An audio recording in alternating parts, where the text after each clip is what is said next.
Hey, welcome everybody. I'm Nick, Billy. and we are Mostly Wizard. Glad you guys could come back. We're here at episode number 7, and we are a week away from Andor season 2 dropping.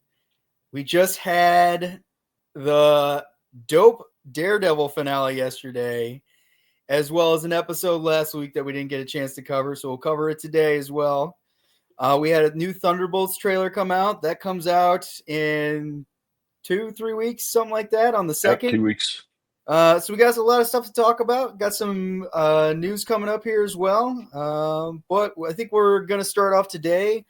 Uh, just talking. We'll start off with the Thunderbolts trailer because that was short and easy. So my first impression, goes back to the theory. They put a soundtrack on it from a major rock song, and it statistically, when they do that, the movie bombs. Yeah. The trailer was still good. They had some new things that were in there, such as a little girl and some old man shooting a gun, and so we got kind of wondering about that. I know, Billy, you thought it was them in the void, some kind of dream sequence, which looking at it, it does make sense. They're in kind of like a black, like literally like a black forest, and it's snowing all around. So that does make a bit more sense now that when you said that to me. Yeah. What else stood out to you on that? That was the first time I noticed the Sentry, the Void version of the Sentry's eyes, which were really cool. They kind of had those beady white eyes against the black silhouette in the sky. That was really, really cool. So I'm looking forward to seeing him in full force, as a negative force that they have to fight. So I guess that's kind of the plot of the movie. I don't think there's going to be much more to it than that. Uh, you know, there's this team, this mod squad of team thrown together, and they have to overcome this big battle with this void. And I guess I don't know. Maybe my predictions just on like what that trailer reveals. I think they do go into the void like some sort of like dark world, or not dark world. What was that in Age of Ultron when like Thor and all them were being under the spell of Wanda, and they were Uh, seeing like the dark possibilities of the future. yeah. Like that sort of thing is what I think they're gonna experience in the void, Mhm. Like past kind of like memories. your worst fears like come to life type thing. Right, yeah, like past fears and memories mixed with, future outcomes that you're dreading and all that. So but that doesn't really explain like who the guy with the gun is and all that. Maybe that was like her. Maybe that was, like Yelena isn't Natasha's natural sister, so maybe that was She, her being yeah, no, taken. she's not. They said they explained that in the Black Widow movie, which we should do an episode on because I Yeah, rewatched that and I like that movie. No, they were all. She said in that movie she doesn't know who her parents are, and she looked at Red Guardian as her dad, Natasha as her sister, right. and Melina as her mom, because that's all she knew. And it was just like an assignment to Red Guardian and Melina, Right. and I guess Natasha too, but not really. She says that, but not really. Like they're more like sisters. So, Hmm. um, what I looked into was the character Hyperion, because he's also like a Superman knockoff, and like I guess like he's more true to the Superman mythos, like in powers and stuff like that, because Hmm. they're literally like laser eyes, gets his powers from the sun and super strength and Is all that that. the same thing as Sentry though? Hyperion? No, that was the whole thing. So I looked up like, is there ever been like Century versus Hyperion? And apparently, like Hyperion supposedly is either super powerful or like completely nerfed and not, because they had a bunch of times where it was just Century just walked all over him and stuff like that. But on all the things, like the most that I read was that they teamed up and were like good guys, on the Avengers. So, I mean, I don't know. I thought that was kind of interesting. I think that would have been kind of cool too, to bring to that. Be like, oh yeah, here's this other guy. Yeah, maybe there's a big, third act surprise or something that'd be cool. But yeah, But I don't know.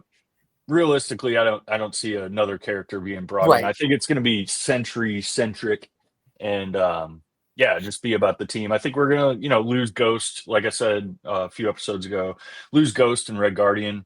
Unless that whole thing was either they in Doomsday they do some sort of flashback, or B he survives, and I mean because C, maybe he doesn't die like I'm saying, like I'm assuming he's gonna die. Maybe he gets trapped in the void, and that right. void in the events of Doomsday becomes part of this battle world. Mm-hmm. So who knows? I thought it was a really good trailer, though. I don't mind the classic rock overlays. Super psyched for the movie, and I think we should do a rewatch of Black Widow maybe next week. It's good. It's a good movie. It's a good movie. I think it was a victim of the pandemic and all that when it came out, and got dropped on streaming. So I mean, deserves better. I thought the dialogue was good. The story was good. It pulled up my heartstrings. It action was good.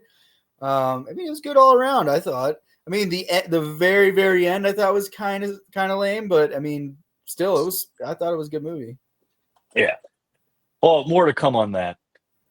Anything else on Thunderbolts, or we got other things to talk about? I'm hopeful, and I like I said, the Dude, trailer. I think Thunderbolts is gonna be awesome. I think it's gonna be a really cool movie. It's gonna be funny and like high energy, action packed, and all that. So I'm not worried about it in the slightest. I think it's I don't want to see anything else. I was hesitant to even watch this final trailer, but kind of wanted to, just for the heck of it. So looking forward to it though. So you want to move on to Daredevil? Yeah. Let's start with episode 8, and then we'll do the finale. So episode 8 was last week, and you want to talk about that? Yeah, I took notes on that episode because I don't know why. Just decided to do something new this time around. So just reading through the notes, I thought it was a really good episode. We got Poindexter, Bullseye getting out of jail. And we didn't know what he was up to at that point, but we find out by the end of the episode he's there to kill Matt Murdock, I guess. That's one thing that I was confused about. He was shooting at Kingpin, so I guess that's one thing I wanted to ask you about. What was the deal with that? So she sprung him out of jail, and then he goes to shoot Kingpin. That's why I think Vanessa was trying to get Kingpin killed. Oh, you're talking about... Okay, no. So she didn't spring him from out of jail. Oh, I got it backwards. She did that to kill Foggy.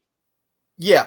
My bad. Yeah, because we saw that at the beginning of episode 9, I think it was, and she was hiring him. I think he was in a mental institution, or maybe it was jail. I don't know. Hiring him to take out Foggy. But yeah, it was Murdoch, when he busted his face on the table, loosened that tooth up enough. Which is directly from the comics, where he that was cool. Kills a prison guard with his tooth to escape. Which is, I'm glad they did that. I kind of felt, because before it happened, I saw something where somebody was referencing it, but they didn't. They just showed just the comic, strip of that where he had the tooth and he was slinging it out, but they didn't say oh yeah, this is how he's going to do it. I thought it was oh, okay. I mean, that I hope he doesn't do that. And I mean, I guess it's cool that they stay with the continuity with it, but at the same time, I was like, man, why did they show? I don't know whose stream I was watching, but I was like, damn, that's it's kind of giving it away there. But I mean, like, how else are you gonna stop a dude like him from escaping from jail? Like, can't you can't keep like everything away from the dude. If he's able to spit something at you Right. and kill you, I mean, eventually he's gonna be able to get something in his hands. Like, you might not even notice it, like a pebble or something, and then you're all screwed. So, but I thought his escape. What I didn't understand is, so he escapes from jail, and he has or prison all this time to get like just weapons, and he shows up at that gala, and he doesn't have any weapons. He's still in that prison guard uniform, and he waltzes in there and grabs like a big, what do they call those forks, for A meat? I shiv. don't know what they're called, but yeah, and then he uses that to kill the guard at the top with the sniper rifle.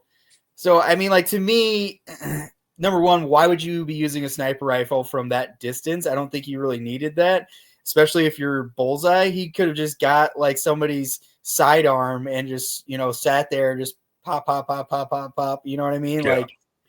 Like, that kind of stood out to me. I thought there's no reason for him to be on a sniper rifle. What do you think of that? Yeah, I don't know. I don't get hung up by things like that. I guess I don't know. I was fine with it. Doesn't bug me. What does bug me is your internet connection, Nick. You're breaking up a little bit. I'm sorry. Let me Pivot. Yeah. Um no, so where are we at? Where are we in episode 8 or 9? Like we're still talking about 8. 8, yeah. So I mean, what I also didn't get was what I mean. Okay, so he went and saw Bullseye because he wanted to ask him who hired him. Is that what that whole thing was? I was confused about that. I need to revisit that. The I think, interview, the interview at the prison you're talking about? yeah, Yeah. with Murdoch and him. I think that's what was going on. Like, he wanted to see if he could get him to tell him who hired him, which it's.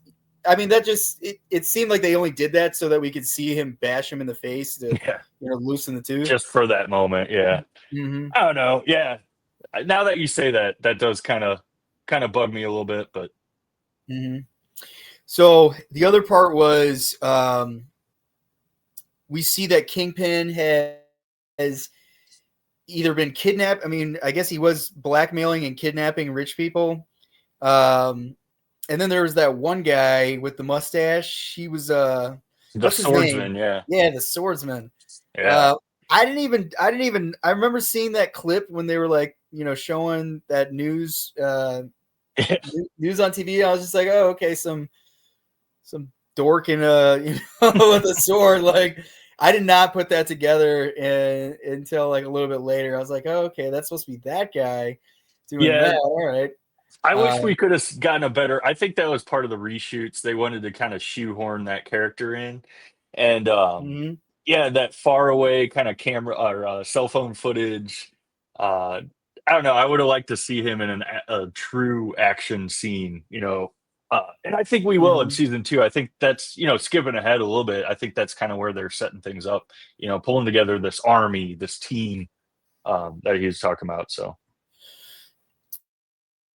let's go on to. I mean, so Bullseye shoots, and somehow Matt knows to jump in front of Kingpin, which I also didn't get. How does he know he's like looking at? I mean, I guess that's part of his powers. He can,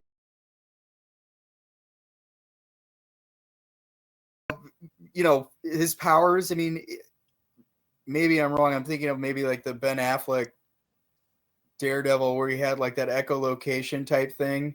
Because like, how did he know where he? I mean, I guess that's his power. Like, he can perceive that where who Bullseye was pointing at, and how did he know? Yeah, you could track the bullet through the air. Yeah. Yeah. I don't know. You're getting hung up on all this technical stuff tonight, Nick. Hey, it's the little details, man, that make things work. That's what I'm saying.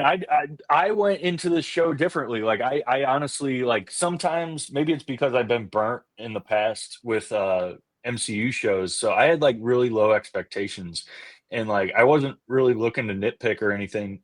So like things like that do not bother me. Um Sorry, I just got a funny text. Things like that don't bother me. It didn't take me out of it at all, to be honest. And I think, that moral decision kind of hit me more of like, why would he jump in front of Kingpin instead of just letting him get shot? So that was more where my focus was. I don't know. Yeah, I think it was goes back to that conversation that he was having with Bullseye. Bullseye said something about that, like that's the type of person he is, that he would save his worst enemy. And that's what he did. So, Yeah. I mean, but you know, Matt was kind of he asked that same question as to why he did the same thing at the start of episode 9. He's like, why did I do that? All right. But he knows why. I mean, that's the type of person he is, and he's not gonna like sit there and not save somebody. Yeah.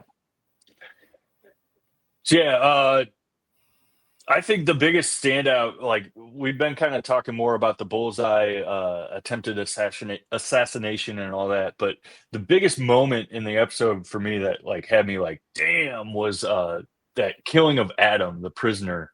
Vanessa just taking the gun herself and doing it. She was kind of put in that position. She had to do it. Uh, Yeah. I don't part of me thinks like she was in that position, she had to do it, but part of me thinks she was like ready to do it or like wanted to be in that position. So yeah, what do you think of that? I mean, I felt she had to because Kingpin's like, I can't let him go, and I promised you, I swore to you, I would not kill him.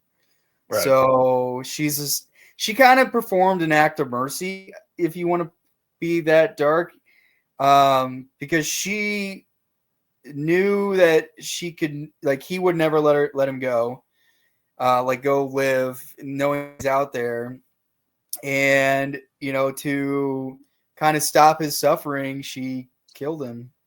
Yeah. So yeah, I guess it was more of a pity thing. It could be seen that way. I don't Mm-hmm. know. Part of me, that look in her eye, she took some joy out of it.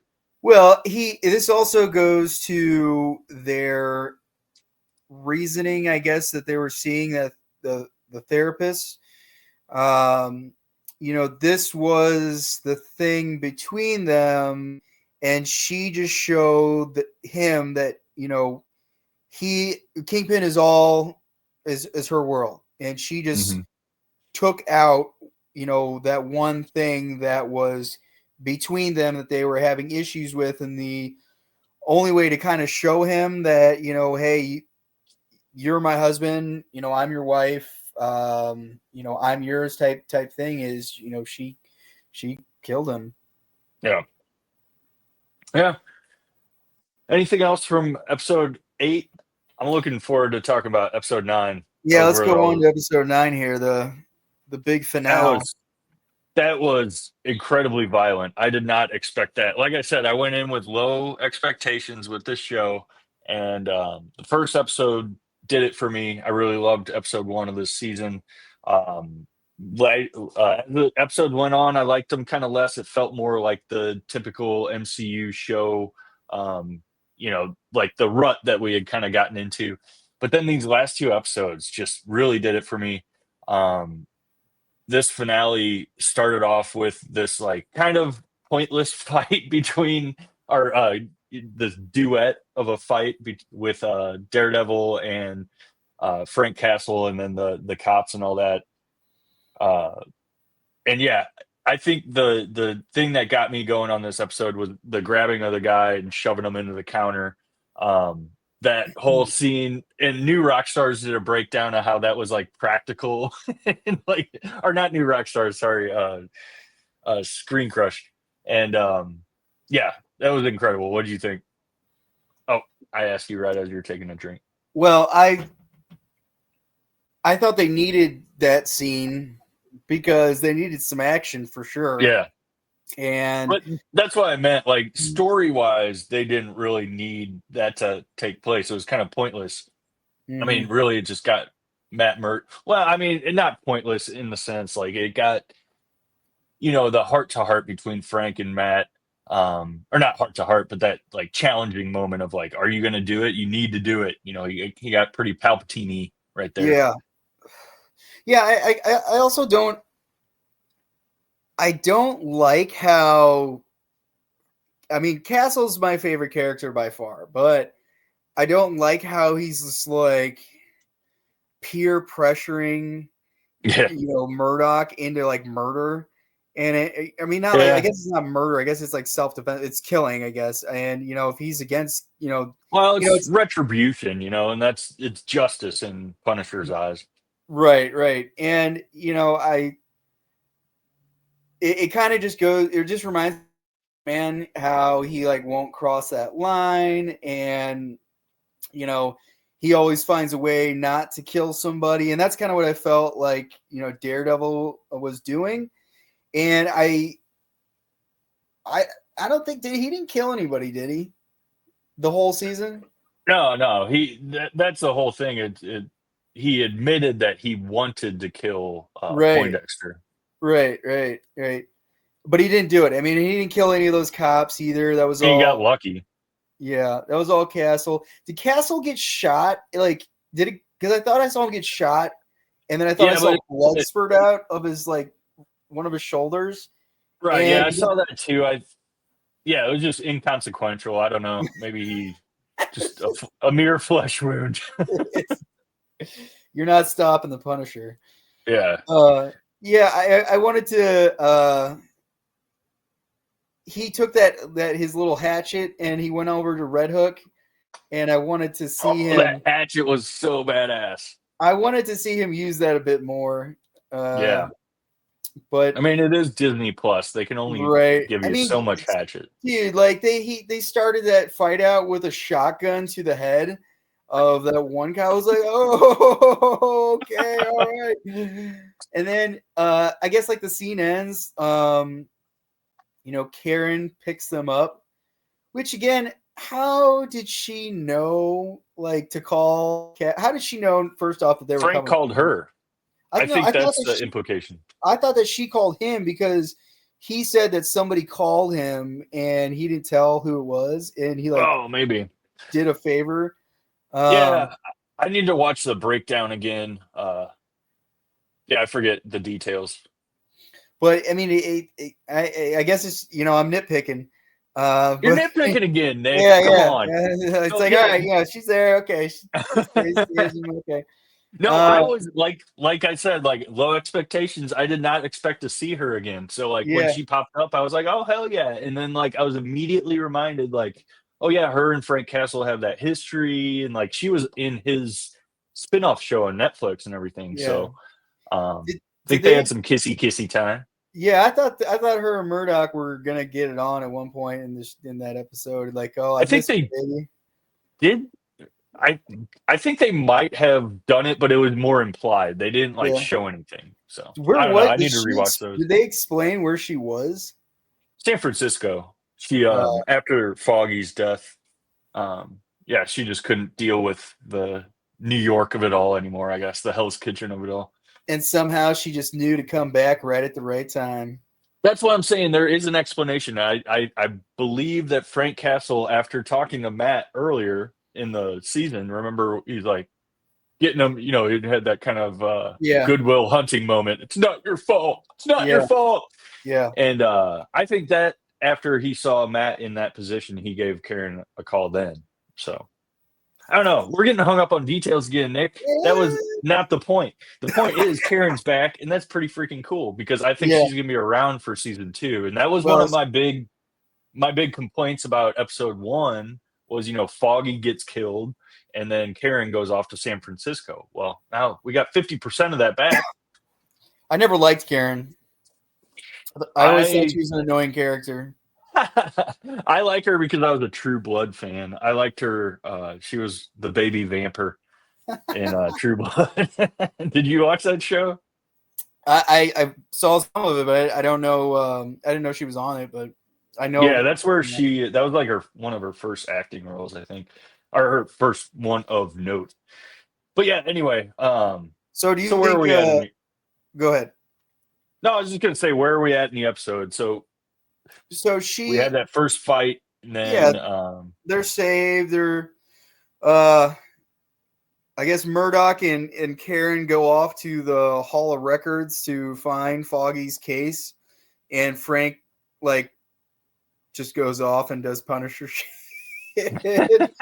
And I mean, like, I thought he should have gotten farther. Like, what should have happened when he got captured? Because he went in there, he fucked a bunch of dudes up, and then there was like a big kind of ring of dudes, not even a ring, like a semicircle of uh, a Punisher cops. bukkake style circle. Yes, Yeah, he should have there are a killed couple most. bukkake circles in this Yeah, episode. he should have killed most of them, and they should have just had more guys come in. I mean, 'cause I thought that would have been Yeah. cool. Did that one cop who like this all started with, who was in the trial? Did he get killed or did he survive? No, he's still around. Yeah, I think we saw him. He was one of the main people talking to Frank Castle. Mhm. But I really liked how they delved into that head on. These copycat, fanboys like thinking they can take justice in their own and hands, and they think that they like just jumping around. I'm sorry, I know we were gonna go more linear That's through this, fine. but like jumping ahead to the like after mid credit scene. Frank Castle, lures the guard over, breaks his arm. He's gonna get out. Um, Punisher is getting a spotlight series, so kind of like Werewolf by Night, where it'll be like a 1 hour special presentation style thing. So I think that's where I think that's going to be a prison break, and we'll get a little swordsman in there. Be pretty cool. That would be Um, cool. Is that yeah, coming out? Is that be coming out before season 2? I don't know. That's a good question. I would think it would have to, but maybe not. It should. Um, There's the movie it right would there. have to. No, There's the TV. narratively it would have to because we saw him break the guard's arm, so we know that's already in motion. Mhm. And yeah, I'm glad we're talking about this. So I really see that's where season 2 is going. Is it's going to be, I don't know, like defenders or what they're going to call themselves, but like White Tiger, swordsman, like Daredevil, obviously Punisher. So like this sort of like street defenders style gang or army, for lack of better terms, along with the good of the police force and the good that's left of the city officials and things that he's working with. Um, that's a badass season 2. What do you think, Nick? It reminds me of like when he said that, I got reminded of Batman Rises or The Dark Knight Yeah. Rises. How all the cops like have that cop army and they're at that one Hmm. scene and they all do that bum rush to all the criminals on there and they have that they kind of what that's what that reminds me of. Hmm. I told you through a text. I hope it's something different. Like we have Luke Cage, Iron Fist, Spider-Man, Jessica Jones, Moon Knight, and then the Swordsman, like straight up, and then yeah, like a whole bunch of I guess citizens and the good cops, and one of the things I was kind of wondering too is that when he was in the bar with the detective, I guess his name is Cherry. Do Yeah. they all know that Murdoch is Daredevil? I don't believe so. I think just the one guy, the guy with glasses. I thought he was gonna come out of that room and just like, take his, he put it on. I thought he was just gonna go like, hey, what, it's Yeah. me. This is where we're at right now, type deal. But if you think about it, and I was also thinking about this, if you've seen Matt Murdock and the 5 o'clock shadow that he I know. constantly has, and then you're looking like this, I was like, dude, you can tell that is him. Like, I mean, like, Dude, so I brought up Pedro Pascal's beard and mustache and Yeah. Fantastic Four coming up. I take issue with that. For some reason, it just bugs me. And it Yeah. bugs me with Daredevil too.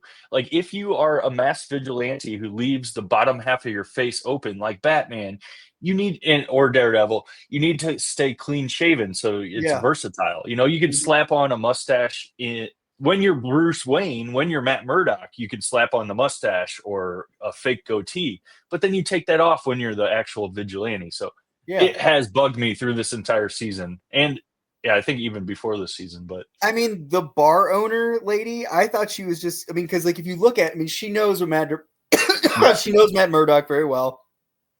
he needs She, a shave.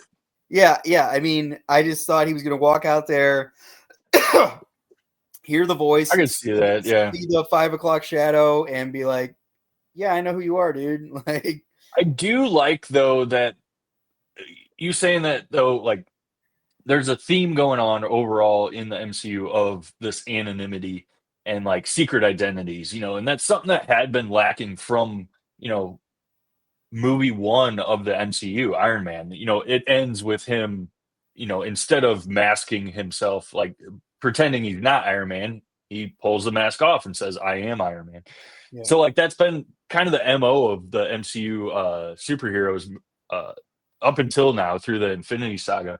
So, like, people are starting, we have Spider Man who is anonymous now. We have, Matt Murdock who's trying to save his identity. Um, White Tiger would be an mhm, example, swordsman, things like that. So I really like it moving in that way. I think that's something that was lacking for a while. Just, like the MCU world is a world where, there's gods and Hulks and all these, anybody can be a superhero anytime. So why wouldn't many of them try to hide that, to try to save the people that they care about? So sure, I like that they're moving into that. yeah, I agree, and I mean, what kind of is also standing out is just like how many people know his secret identity. You know what I mean? Like Kingpin and presumably that right hand guy of Kingpin. I don't remember his name. Who went to go kill Murk? Gandolfini? Uh, Oh, the Hitman. yeah. Kingpin's right hand man, who's always doing stuff for him. I Uh, looked him up. His character name is the Hitman. The oh, okay. Hitman. Yeah, Yeah. yeah. He obviously knows because he went to. Well, I mean, I guess I'm pretty sure he knows. I mean, he Mhm. went to go kill Murdoch, but I don't. He went. He showed Well, up like at. he's so close. He's so close to Fisk. Like Fisk knows who his identity is, but he is going to sit on that because he's able to use that to his benefit. Right.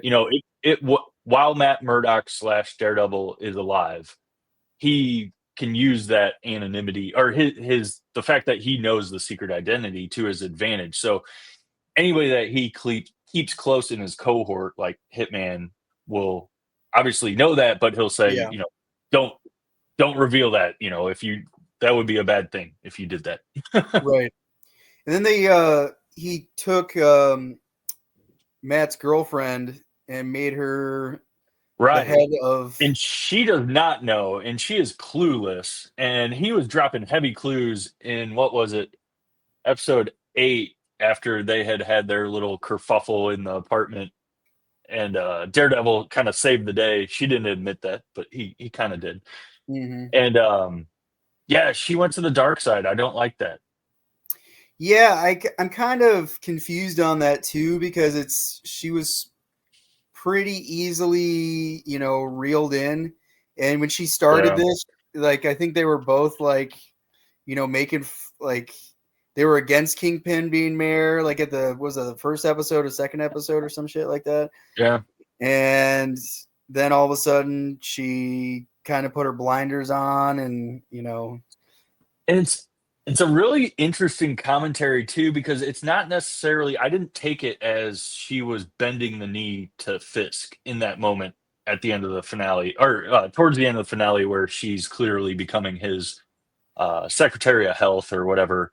mhm, Um, she kind of, hesitates and doesn't fully bend the knee, but I think it's a statement on, like she thinks like, oh, I'll just go along with this a little bit longer. Like if I'm in a good position and I'm going along with it, then I can have some influence. But like the other woman who ends up selling out that police commissioner, like she Oh kind of went yeah. down that road. Like that's what a point that I wanted to bring up is like we saw throughout the season, she was kind of just going along with things and like giving Fisk what he wanted. But then she freaking crossed the line. She Right. sold out that police commissioner who trusted her to even join his uh, uh, agenda to get rid of Fisk.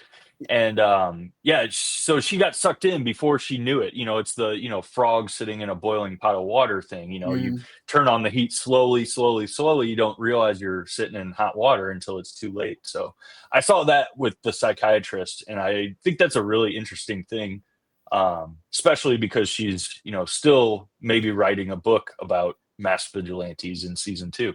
yeah. Yeah. And maybe that, now that you brought that up, I mean, maybe that's part of what she's doing is research, and it's all on Fisk, Yeah, like she, I mean that's what BB's doing, the right. reporter. Yeah. I did want to talk about the police commissioner getting his head smashed. I mean, that was I that was audibly yelled like, "Oh!" Like my wife and kids were like, "What's going on? What's going on?" That was insanely violent. I did not, uh, like I said, low expectations. I knew it was going to get violent, but that was not something I mean, I like he had in my mental it was like library. that. Yeah, like Oof. I. That's the thing. Like, so just to not stay on this moment for too long, but I was like, okay, he's punching him, he's kicking him. Like, what's he gonna do? And like, he's showing kind of like souped up power. Like he has enhanced power. I don't know if he has super soldier serum or He's like what, but really I mean, like he never had powers in the comics. He was just really super you're right. Yeah, fit and strong, but like he could do that. Like he can go toe to toe, like with somebody like with a super soldier serum. So right. maybe he does. Like, you know what I'm saying? And Like, maybe that I'm cool with that if they don't explain it. If they right, always just keep it as like, no, he just has this unknown freakish for he, strength, yeah, this brute strength. So like, mongoloid yeah, like strength. I'm cool with if they don't explain it, but like in that scene, I was seeing like super soldier serum level like pounding, and then yeah, like just what to expect when a man is pressing another man's head. Like, is it going to pop? Is it going to smush? Will it turn to goo? No, it did something unexpected. It went both ways and stayed the same. At the same, the middle stayed the same. The top went this way. The bottom went that way. I thought he was just gonna do it like that, or he was gonna break his neck. But I was just like, Oh oh, my god, it was like it's like an egg. that was Um, insane. so yeah, that's how everything ended there. They're getting the army. Frank's getting out of uh, doing a prison break. Um, I was hoping there was going to be like a part two of Yeah, maybe some other superheroes kind of showing up. But I guess it like did. they go ahead. No, finish what you're saying. I was gonna say I was hoping there was gonna be like a part two where some more superheroes are gonna show up. But I guess I mean like they can't like storm the castle like all at once like that. They got to come up with a plan. It's gonna take a Yeah, season. It's gonna take a season. yeah. We end the season with him assembling the army or whatever we're going to call it, whatever Mhm. that's the anti-task The force, resistance. the resistance. Yeah, that's nice. Is going to be, and I've heard that's the one of the big criticisms of this finale and this season as a whole is like it's all set up. Like we could have had you know an episode 1 where we get the backstory of Foggy dying and then him coming back to the suit. That's one episode, but we took a season to do it. I kind of liked it. I liked slowing it down, and I could have taken even more like B plots in this, like just talking about this as a series as a whole. I would have liked to see more B plots woven in instead of the BB B plots. I just got that. Um, and have that payoff at the end, like with the team up at the end, where instead now we're looking forward to season 2 and expecting that payoff. So you know what I heard is that they had a whole set of, I can't remember what they call them, like creators or storytellers, and they fired all of them. And the new creators or storytellers, like that's when episode 8 and 9, like that's when their yeah, story picks up. Because like you pretty said, like much, yeah, that B story, like the Muse story, like that right, was the former group's story that they were just like, okay, we're gonna put a little bow on this and then go on to. yeah. And I would have liked them to flesh that out more. Pun fully freaking intended. Flesh that out. Oh, I'm gonna sit on that for a second. That was nice. I wish they would have fleshed that out a little bit more. The Muse character, I was psyched for it when I saw. I intentionally didn't dive deeper into the comic lore of the character because I wanted to be surprised, and it was kind of disappointing. Episode he lasts till episode 4 or 5 or whatever. Right. We got one good episode with him, but yeah, Yeah, he could have stalked the streets of New York for a little bit longer and done there something. could be a copycat Muse. One with the actual like powers of in perception. Yeah, sure. Yeah. Yeah. After Secret Wars, I think anything is up for game as far as resets go. So, in the coming years, we'll see. Yeah, apparently Muse Daredevil had a sidekick called Blindside or Blind Hmm. Spot. That's kind And of problematic. yeah, he's got similar powers to Daredevil. But Muse murked him. Or no, he gouged out his eyes or something like that. And Yeah. So a lot of people were expecting that shot or that cell to be recreated in the show, the eye gouging scene. mhm. Um, I had heard that was like one of the very few things I had heard about Muse. So I, yeah, was expecting a little bit more violence, but Yeah. whatever. We got it with this finale for sure. All right, well, let's talk about the main event here. Dun dun dun dun dun dun dun dun. Dun. After I don't know, has it been a year or has it been 2 years?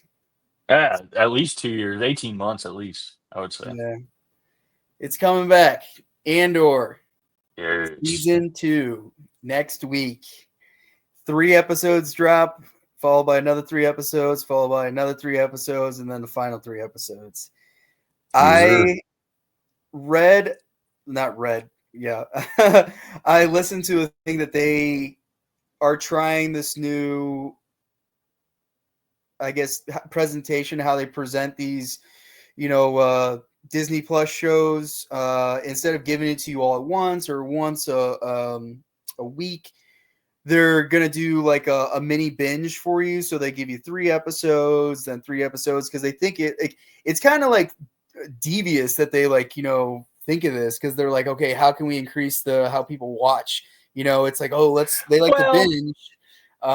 But I mean, again, I do like to binge. I mean, yeah, I'm I don't know. I wonder if that is as deviously surmised as you're laying out, or if it is Tony Gilroy, the showrunner. He originally pitched 5 seasons of this show, yeah. and so like each season would.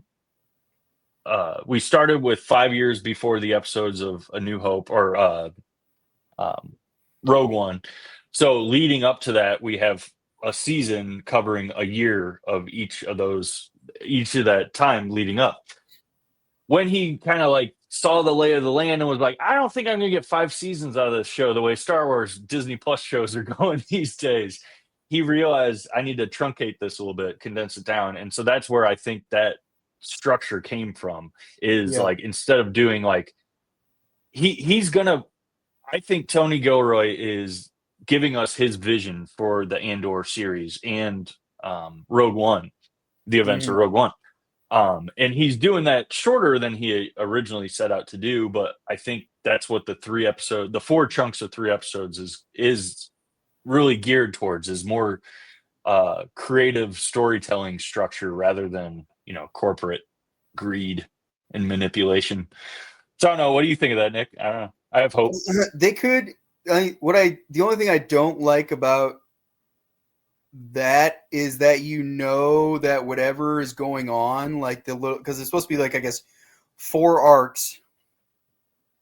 That the arc is going to wrap up on that 3rd episode. What they should do is they should be like, oh yeah, you're only going to get 3 episodes and 3 episodes and 3 episodes, but they totally surprise us and they give us 3 episodes the first time, and then maybe the second or third arc they put in 4 episodes or maybe even 5 or something like that, and they just totally surprise us. And hey, that would be something. I think that would be something pretty cool.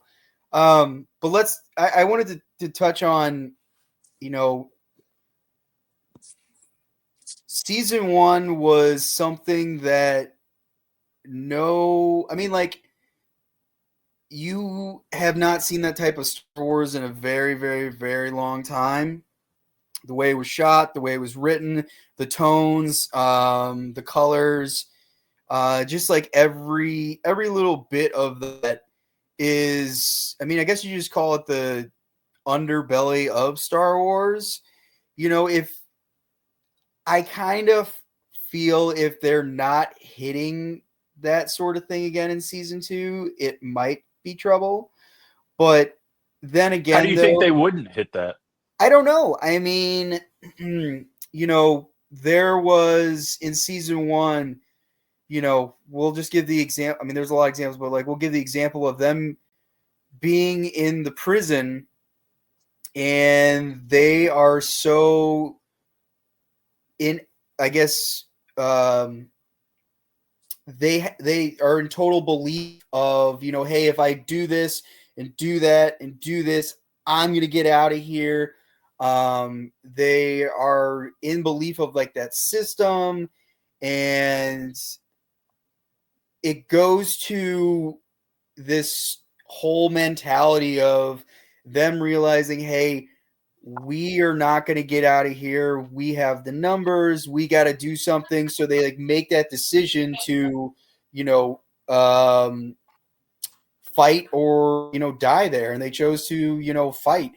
And, that's one of those scenes where, you were just it's uplifting, I guess it is, where it's complete and total underdog, and, they're rising up and, doing what you see as the impossible.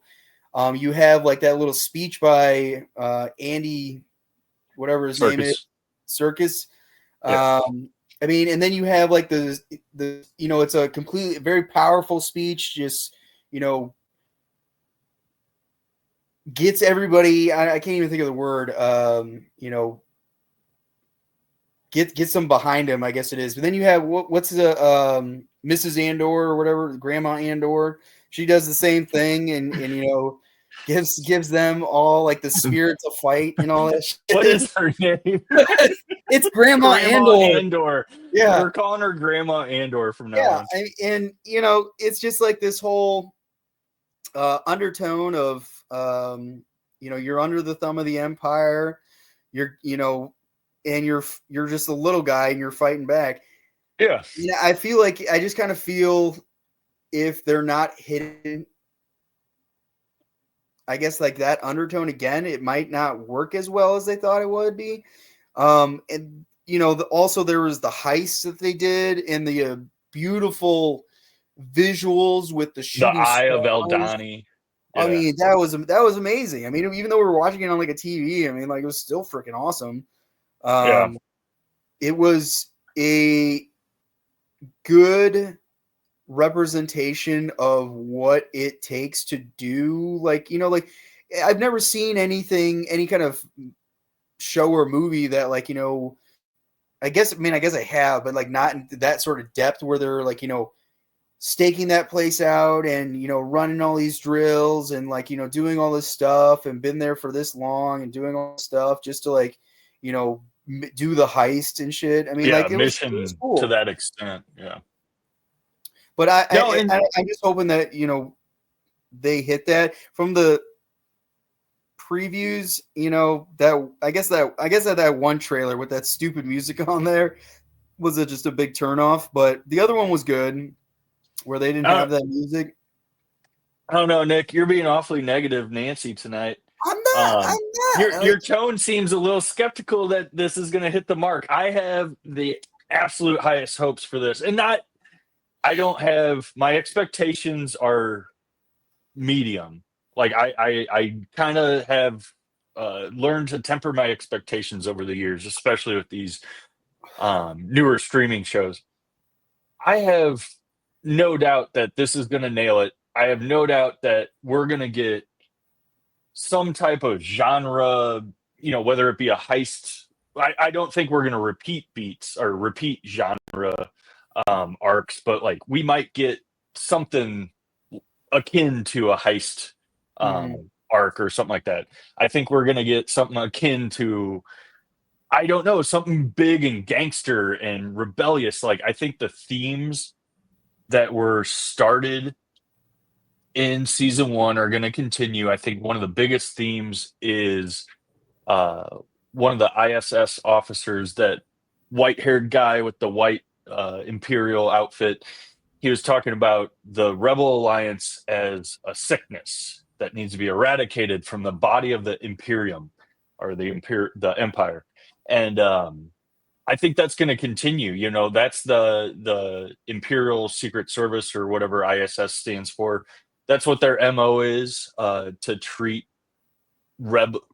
rebellion as a sickness that needs to be eradicated, and they're going to go about it that way. But what they don't realize is that viruses and bacteria and germs are organic things, and organic things always overpower the technological things, which we obviously know where this is all going. The rebellion defeats the empire. I'm not spoiling anything here, but Wait, um, what? but what I'm saying though is I think we're going to understand that more fully than we've ever understood things The to that level ideology behind before. it all. Yeah, just the theme. I don't know if I'd call it themes, but like the rhetoric, the you look at what. Okay, just to get into it a little bit, get a little deep on Wednesday night here, Nick.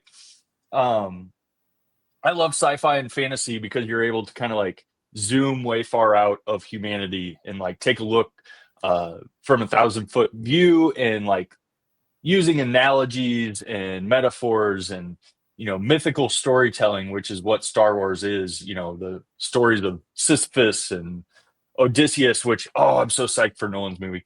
Um, all those things. It's geared towards, kind of losing my point. I started thinking about the Odyssey.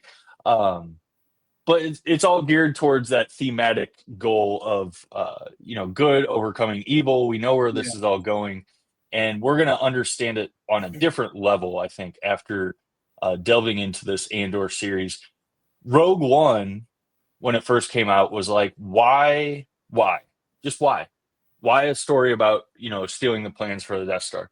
The thing that blew my mind the most about that, not just from a nitpicky storytelling standpoint, but they were able to fill a plot hole from one of the best movies of all time, Star Wars, of like, would you really build a Death Star with like that easy of a kill switch? They explain that like, no, Yeah. yeah, you would do that if you had an engineer who cared deeply about the actual, goodness of people, and Yeah. so put in that kill switch or whatever. That blew my mind, and I think Andor the series is going to have an equally as cul- big culmination, like a revelatory ending, in Yeah. that it kind of drives home like what rebellion is, what standing up and recognizing um fascism and things like that. The Empire represents all these dark forces that it represents. Knowing when to recognize that, I think, is what the biggest takeaway is going to be. Knowing how and when to recognize and then act on it. Yeah. Yeah. I'm so freaking psyched for this. I can't wait to What's that? see what What's Luthen that? does. What's Luthen that? is like one of my favorite Star Wars characters ever, so I can't wait to see how his story ends. What's that saying? Evil men prosper when good men do nothing. Yep. Yes, sir. um, I mean, that's all I got for Andor. I mean, I'm trying not to watch. If they come out with any previews, I don't even want to watch it. Yeah, man. I don't want to speculate too much. Like I said, I got my expectations at a good level going into next week. I did a rewatch a few months ago. I don't think I'm going to do any more recaps or anything. It's all fresh in my memory. I do want to bring up. Well, I'm interested to see how much K2SO is in the series, because that was one of the biggest things from Rogue One, that the droid was Yeah, one of the coolest parts. So, like, I don't know. I hope he's in he's more of the Chewie. season than not. Yeah, he's Chewie to his Han. Right. Yeah, Well, what do you think he's going to be introduced early on, or do you think I that'll hope be like so. I hope more so. mid Yeah, season? I hope it starts out like, hey, we're setting you up with a new partner, and and he's your co-pilot. No, I mean, like, maybe they'll be like, I don't know. I think it would be. I don't know how I'd feel about like a whole episode where they like capture one of the droids. I think it'd just be better just to introduce him as a reprogrammed droid. Yeah, I could go for yeah. We're just kind of thrown into the middle of it, like, oh yeah, he has a droid now. Yeah, I mean, like, just like, hey, this is a reprogrammed droid. Like, cause I don't know if it would be kind of a waste to just have like a side story where they somehow shut one of those droids down and then throw a USB drive into its back of its head and then it's reprogrammed or something. I think it'd be cooler if it was just hey, this little exposition. Hey, this is a reprogrammed droid that we captured a little while ago. He's going to be Yeah. helping you out. I can see it being like they're infiltrating. He's going to go undercover, and they're infiltrating like a base or something like that, and that's one of the droids. And it's yeah, I think that's what it's going to be. That's what I think it is. Yeah, I think they'll have some sort of run in, and next episode he's reprogrammed and learning the ways of the Force. But yeah, I think that's all I wanted to. What's that? You said learning the ways, and I added the Force. Of the Force. Learning the ways of Andor. Yeah. I think that's pretty much all. I love Andor. I love this, dark kind of universe, this part of the universe that they're focusing on. So, more to come. Any news coming out here? Yeah, I did just want to bring up while we're on Star Wars. I was listening to Christian Harloff's show earlier today, and Jeff Schneider popped in and dropped some movie news about the. You've heard about. We've talked about. There's speculation. I think it's more than speculation at this point. It's pretty confirmed. But Ryan Gosling is going to be starring in Sean Levy's next Star Wars movie, which might be out after Mando and Grogu, next up in the queue. Originally, they were going to do James Mangold's movie next, or Ray's movie, but I think the Sean Levy movie, the success of Deadpool and Wolverine, kind of shoehorned him in a little earlier in the timeline. So, news today, starring alongside Ryan Gosling, apparently, according to Jeff Schneider, is Oscar-winning actress Mikey Madison. Nick, you have not seen Anora yet. No, you don't know who Mikey Madison is. I don't even know who she is. Well, I'll check out the movie though. I'm gonna check it out for sure. Yeah, no, I wanted to bring it up just partly because I wanted to talk about that movie Oscar? too. Yeah, she won Best Actress for her first, not first major role, I wouldn't say, but first leading role in a major motion picture. Well, So, that's impressive. I mean, his first major role and you won an Oscar. That's pretty impressive. yeah, she was in Quentin Tarantino's Once Upon a Time in Hollywood. She was one of the Charlie Manson's family members, one of the Yeah. crazy people. And yeah, that Honora is a really good movie, but also just wanted to bring her up too because like, um, so what I've heard about that movie, some other news that Jeff Schneider dropped was Mikey Madison is in running for that, and also they're looking to cast a mother and sorry, I said that wrong. The movie is apparently centered around like a 14-year-old, like a young teenager, and they're looking to cast that character and that character's mom. So I don't know. What do you think of that news about a Star Wars story? We don't know what era it's set in necessarily, but we think it might be post Rise of Skywalker. Uh-huh. Uh, best the speculators are saying, starring Ryan Gosling, co-starring actor or Oscar-winning actress Mikey Madison, and then centered around a 14-year-old and his mom. Okay, here's the movie. Ryan Gosling is a space trucker, all right? And Anita, is that her name? She is Honora. Honora. She is a also a trucker, and they have a She could hold, romance. after seeing Honora, she could hold her own as like a skinny girl trucker. Like she's a skinny girl, but she's got some strength to her. So Well, they have a romance throughout the movie. It's kind of like a Princess Leia Han Solo in Empire, where she plays, get away from me, and then I love you, type deal. hard to get, yeah. Yeah, hard to get. There you go. And the cargo is the kid, and they discover it, and Honora, I guess, is hired on by the mom, and he turns out to be force sensitive.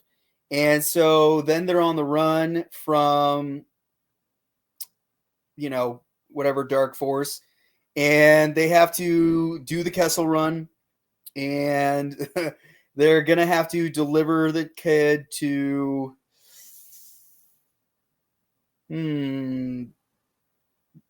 I guess like Ray's temple or something like that. And I like that. I like that. So connecting it to the new I guess trilogy. that's like that's the premise for Mandalorian. Yeah. I know when you said the child was the cargo, I was like, I don't know. That's kind of been done before. I just thought of that. No, but that's I think, like I brought up, I think Ryan Space Gosling truckers, might though. be, Space truckers for real. yeah, space trucker or space mechanic, that sort of thing. And Let's then do that. yeah, I like it. I think I that'll work. think yeah, she could be a good like villain too. Be cool to see her like they did with what's her face in oh shoot, the Acolyte. Uh and she was also X-23. Oh yeah. Daphne Keene. Wait. Daphne That's who Keene. this girl is. No. What I'm saying Yeah. is in Acolyte they had Daphne Keene and she had like the white makeup with the tattooed face and the horns. Oh, that was That X was twenty Daphne three. Keene. Yeah. Oh no shit. So She was anyway, in, I think they might do she was something in like that. Wolverine and Deadpool, right? Yeah. Yeah. Better Yeah. So I movie. think they might be doing something like that. Like maybe that's a trend. They get the hot actress of the day and they put her in a bunch of alien makeup and make her well, it could be a good guy or a bad guy, but whatever. What kind of alien would she be? What's that alien with that General Hera? Harrison Dula. Yeah. She's a Twi'lek. Yeah, Twi'leks are. I could see her as a Twi'lek, Nick. That is a Yeah. really good call. Uh, Holy crap, yeah. Mikey Madison. I'm calling it. Yeah. Well, we're calling it. Mostly Yeah. Wizard is calling it that Mikey Madison is going to be cast as a Twi'lek in the new Sean Levy Star Wars movie. Get that, internet. You I heard it think that's here the place first. to end it, Nick. All right. All right, Bill. I'll see you next time. Everyone, thanks for tuning in. Like and subscribe and all that. And we'll see you next week because we're definitely going to do another one next week. Yeah, we're probably gonna rewatch the Black Widow and do a review of that. So, then I after can't that, wait. let's fucking talk Star Wars Andor. Yeah. Woo!